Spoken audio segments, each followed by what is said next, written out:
Hello there, everybody, and welcome to the entertainment headquarters. And this is a very quick and last minute put together for the channel. I've not long finished night shift where I am in the UK. Uh, the weather's crap outside, it's absolutely freezing, it's raining, it was snowing, and the snow's now melted, and the roads, the paths, everything's like sludge. But never mind, I persevered. I got through night shift. But during my time at night shift on at work, over in Brazil, there was the Comic Con experience, which is virtually their version of San Diego Comic Con, and they had a number of their panels there over the weekend, or yesterday at least, by Warner Brothers and Legendary Pictures. And of course, as we know, Legendary are known for their creating of the Monsterverse. That's right. Toho licensed them the Godzilla franchise so they could bring it to a bigger, wider audiences. They've done fairly well. They did Godzilla 2014, they did Kong Skull Island, King of the Monsters, and then, of course, we had Godzilla versus Kong, and then we have recently been treated to an amazing show, Monarch, Legacy of Monsters. But the big thing that happened at Comic Con Experience was the reveal of the brand new trailer for the next feature film, which is Godzilla and Kong, the New Empire. Now, I've tried to avoid as much as I can online when it comes to the new film. I know that there's a lot of spoilers online, and I've been pretty good at keeping away from it all because I want to go into the theatre and enjoy these films without knowing stuff, because I think it takes away from your experience when you go to the theatre and you see these big, action packed films. You don't want to know what's going to happen before you put your butt on the seat. So I've been pretty good at avoiding stuff. I do know that there is quite a few changes, I believe. I've heard that Godzilla has had a bit of a redesign. I do know that. And I believe it's what I've heard, certain rumours that it's going to feature a lot of things within the Hollow Earth, which is a place where we went to in the last movie. So, before we get into anything else, let's get on with it and let's have a look at this brand new trailer. I just have a cup of tea to wake myself up a bit. So let's go. 1, 2, 3, 4, 5.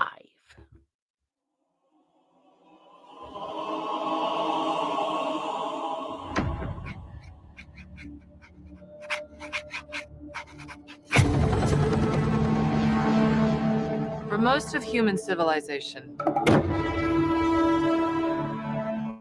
we believed that life could only exist on the surface of our planet.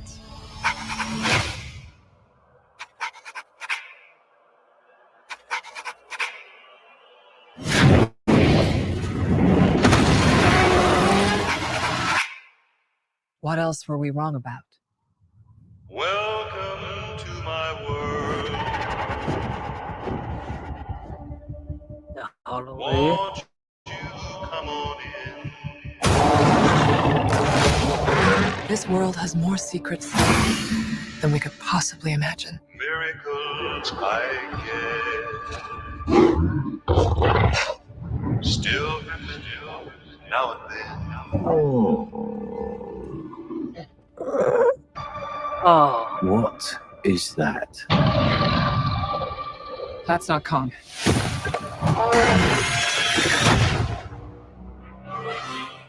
What could have done this?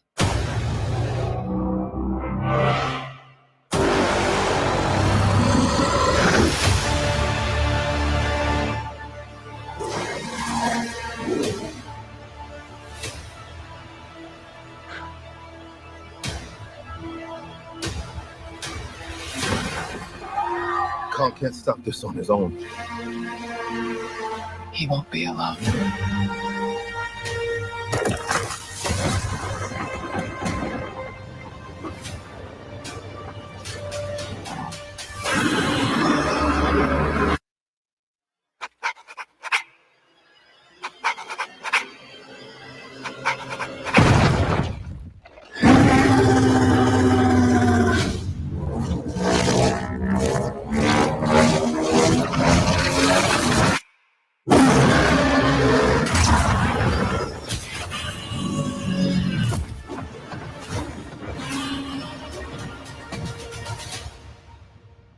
Welcome to my world.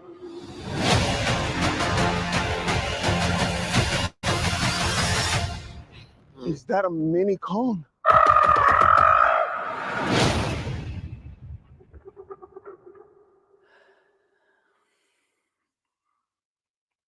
Okay.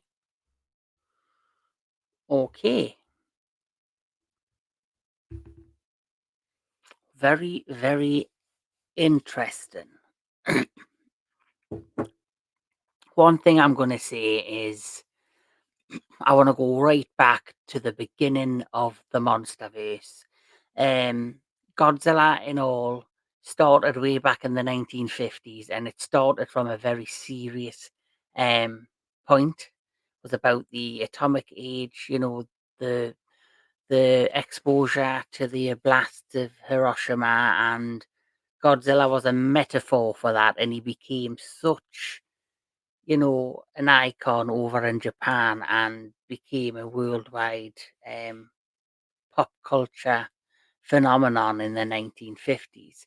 But with each film that went on, the films got more crazier, they got more outlandish, they really started to take a different tone from the serious and the groundedness to the over the topness. And I've seen a pattern with the Monsterverse where they have basically done the same. So back in the 50s, into like the 60s, it was known as the Showa era. And you had a rival called Gamera, and he was there, was the, capture the audience of children. And so Toho Studios, which own Godzilla, basically did the same. They then created a more friendlier version of Godzilla, and he started being no longer seen as, a force of nature, this terrifying creature with this immense power. He became an anti-hero, and his villains and the people he would the other kaiju we would face would be even more outlandish.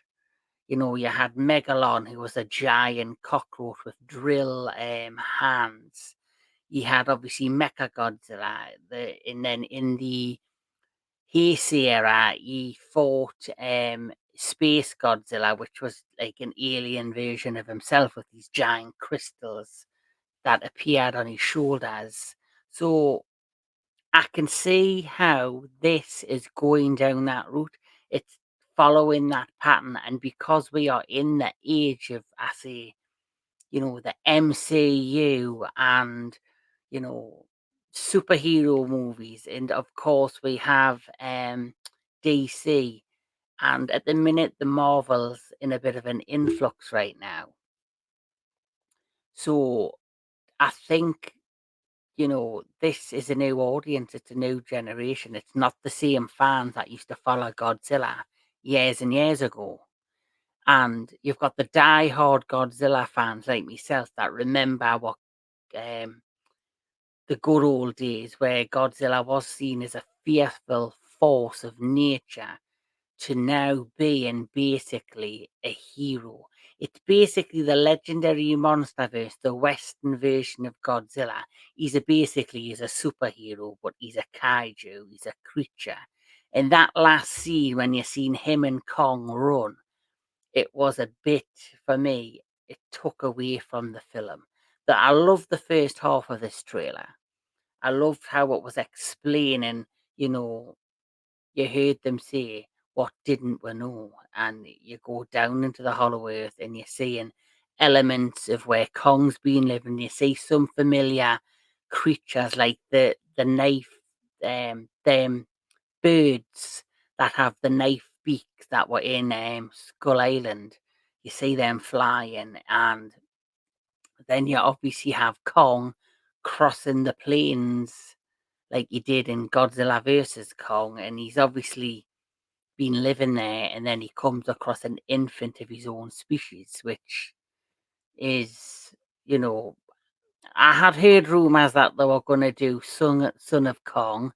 That was originally way back when Godzilla versus Kong had ended. They announced that they were doing a sequel, and the rumour was that Adam Wynyard, who is the creator of Godzilla versus Kong, was thinking and toying with the idea of doing Son of Kong. And obviously, he's mixed elements of these ideas and put them together.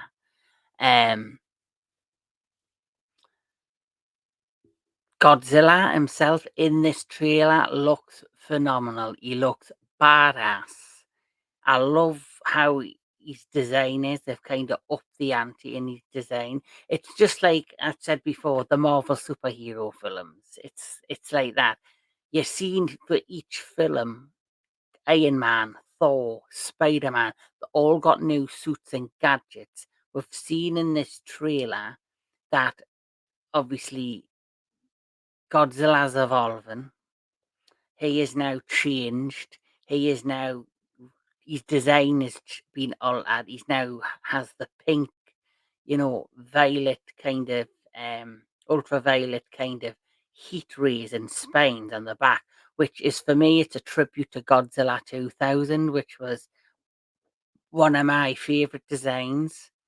Um, and I love that film, Godzilla 2000, and I love this. I love the one that followed, Godzilla versus Mechagodzilla, where he had the purple spines at the back. And we've also seen in Shin Godzilla, if you aren't familiar with the Godzilla world, how he had purple beams that would flash from his back and just disintegrate buildings like lasers. So this, for me, does not shock me that they kind of altered his look and changed his colour. But as long as he keeps the basics of what we've known from the previous films, it doesn't bother me. The pink, it's a unique change. I don't know if everyone's gonna like it. I personally, until I see it in the finished film and I watch it, I don't know how I feel. Like I say, we're getting all this just off a trailer. So seeing him there when he bursts out of the ice after he's obviously evolving and under the ice, he's obviously changing. Which we have the Monarch television show, Legendary Monsters, which is going to show you different time periods and different elements of Godzilla, how he was in 2014 to after 2014 and 2015, and then in modern times again, and even go further back. So we're all seeing evolutions of Godzilla throughout the Monsterverse anyway. So to see him evolve to something else hasn't surprised me. But the colour of pink or ultraviolet pink, whatever you want to, is a unique, different. It is different. It is unique look to what we've seen of him in the past. The plot, I've read a little bit about the plot. Basically, it's going to be basically Godzilla and Kong taking on this, as was seen in the trailer, this ape king, it seems, who is in the Hollow Earth. It's an undiscovered civilization of some sort, which we've seen. and obviously he's gonna try and raise up from the Hollow Earth and take over the surface world above. And Godzilla and Kong are clearly gonna have to team up to take this ape king down. Uh, the the cast is very much the same cast from the first Godzilla vs Kong. You have obviously Rebecca Hall in this. You have obviously the character of Jaya, the young girl who could do the sign language that talks to Kong. It's nice to see her back, and obviously her stories being explored more, her origins, I believe, because obviously she was on the island of Skull Island and she was part of the Iwi tribe. And when that island was uninhabitable anymore and the tribe was destroyed, she survived and was adopted by Dr. I believe Irene Hall, I think is the character, or is it Rebecca Hall, the actress? Can't quite remember, but she adopted her and was raising her as her own. But obviously, there's a connection in the past there with Kong, the tribe on Skull Island, and now this tribe within the Hollow Earth. I thought it might have been a flashback until I seen the characters in obviously from the previous film with those tribal people against that giant. It looks like a giant gold, so not gold, a giant pink crystallized temple of some sort, a temple of worship. But here's the thing: what are they worshipping? If they are, is it another giant kaiju? Is it something else? Because I do think there is, like Godzilla versus Kong, I do believe there's going to be another creature in this. There's got to be another surprise, just like in Godzilla versus Kong. Nobody in the beginning expected Mecha Godzilla to turn up, but he did, and I believe there's going to be something else because the King Ape, he does look intimidating on certain shots within that trailer I've just watched, and they showed little clips from the teaser trailer where he was sitting on the throne part of this trailer with the blue eyes. I think he is. I can't see him being too much of a threat on his own against Godzilla and Kong. So I think unless all those other apes, because all them apes that were there are gonna join him, and it's gonna be Kong and Godzilla versus a tribe of apes. But some of them apes look terrified. There's clips where he jumped and you see him land and he looks and he roars, the Ape King. And some of them look terrified and intimidated. So I don't think they will go against Kong or Godzilla because I think they're basically saving him and are intimidated. And you also had that scene with the two skulls from obviously Kong's species, and you heard the character say who could have done this. So clearly something's went down. He must be like a he must be he's their leader, their king, but I also think he's also a villain who's tortured and killed and used his power and his strength to intimidate, to keep a lock and a hold on these other apes of their Kong species. And obviously now Kong's arrived, he's a threat. It's gonna be him versus obviously Kong. But then I think Godzilla's gonna have to go up against something else. It's too obvious for me that there's something else in this film. Um, I would also like to see. I'm kind of. It does have some great. I love the first half of this trailer, but the back half, I'm kind of found it underwhelming. Like that scene when you're seeing Kong and God's running right at the end. that I found very off-putting. I didn't like that at all. I just thought it's clearly it's the American market, it's the West, it's not Toho, it's not Japan. They did have craziness in the 1950s, the 1960s, but now we're in the age of superheroes and these big over the top action movies. They're clearly wanting to bring a new audience to the Godzilla franchise, first of all, but they're also trying to fit in the mold with the superheroes. So I look at Godzilla and Kong, it's not kaiju, but it's superheroes because it's the way they've come about in this trailer. They look like superheroes, not kaijus and menacing creatures. We do know, in 2014, which was such a grounded movie and it captured the heart and the spirit of what Godzilla is, being this alpha predator who is protecting the world from these other creatures that could be dangerous and, spell doom to the world. That was phenomenally done.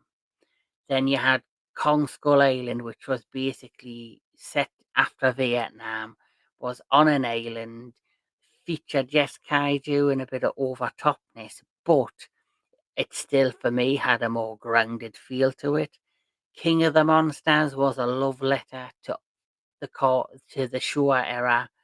King Ghidorah, Rodan, Mothra, Godzilla. It was a film by a fan, made for the fans. And then, of course, you had Godzilla versus Kong, which basically tried to correct things that people apparently didn't like in King of the Monsters, which was feature more accurate fights that you could see clearly, and the fight between Godzilla and Kong was phenomenal in Tokyo and the neon lights. Phenomenal, great um, fight sequences, but it lacked, I think, the heart of the previous three films. I think he took that away, and as always, with the characters of these films, the human characters, you don't end up caring about them. It's all about the monsters. And that's one thing I've noticed with kaiju films, the majority of them, you do not care about the human characters. They always have a plot. Once you get the plot down and the characters, the main goal is to get to the monsters and to get to the fighting. And where Godzilla 14 tried to be a character-driven plot with Ford Brody and his dad, and he's watching his mother die in Janjira, the power plant, and then Ford, you know, trying to like understand what his father's saying, and then seeing his father die, and then Doctor Zawazawa explaining everything. And then the next thing, we are where we are now. It just seems to me they're getting sillier and sillier, more outlandish, but they're just trying to fit in with the mold of the Marvel movies, which I don't know if I'm going to enjoy moving forward, because I love Marvel. I love the first 10 years. Once I could watch those films from Iron Man up to Endgame and not watch any more Marvel films. I could. For me, that's where it ended. If I were to continue, I would probably take it up to the Guardians of the Galaxy 3 and then don't watch anything else. Because the Guardians of the Galaxy was the last of the great superheroes from the MCU. After that, I'm not interested. I've not watched any Marvel in a long time. So seeing how this is going, I don't know how much further they can take the Monsterverse, because you have Godzilla 2014 grounded, had the spirit of Godzilla and wasn't as outlandish as the way we've headed. Then you've got Monarch, the legendary, you know, the legacy of monsters, which is taking the same tone as Godzilla 2014, but that is the only thing so far in the Monsterverse where you have characters that you're kind of bonding with and are slowly connecting with. And for me, that it's very rare that happens within the kaiju genre, that you have human characters you care for, and Legacy of Monsters is starting to do that. And I have yet to see from Toho Studios Godzilla -1, which is taking the world by storm. But I have heard this is not just a kaiju movie. It is a war. It is a war movie. It's a character-driven movie, and the characters are actually more important, I've heard, than actually Godzilla himself. He's just there. He is there to put the jigsaw puzzle pieces to the character-driven story. He carries the story on via what's going on, which is different, but I cannot wait to see that. But Godzilla X Kong, the new Empire, I'm just going to say this. The trailer is a mixed bag for me. It's not. It's a bit underwhelming compared to the Godzilla versus Kong trailer. The Godzilla King of the Monsters Comic Con trailer will always be my favorite. That set the bar, and obviously before that you had the Godzilla 2014 trailer, which had that phenomenal halo jump sequence, which just set a unique tone and made you want to see that film. I don't know where this is going to go or how far it can go now, because I think where this film's going, it's going to take it to a level that I don't know if what much they can do after this, except take Godzilla and Kong to space, to be quite frankly. So, will I go see Godzilla X Kong, the new Empire? Yes, I will, because I'm a huge Godzilla fan. Am I looking forward to it? Yes and no. I think there's going to be things in it I'm going to like, and there's going to be things in it I'm not going to like. So, with that said, I've just rambled on about crap, but it's just after I finished night shift. But I would like to know what you thought of the the Godzilla X Kong, the new Empire trailer. I think it was a bit underwhelming. I think it was a bit OTT, and I don't think there's much more they can do now. But saying that, this is just the trailer. We need to go into the theaters and actually see the film to see if there's a lot more to it than what we've seen. But until then, you guys take care. Keep loving movies. Keep loving your entertainment, and of course, keep loving the kaiju carnage.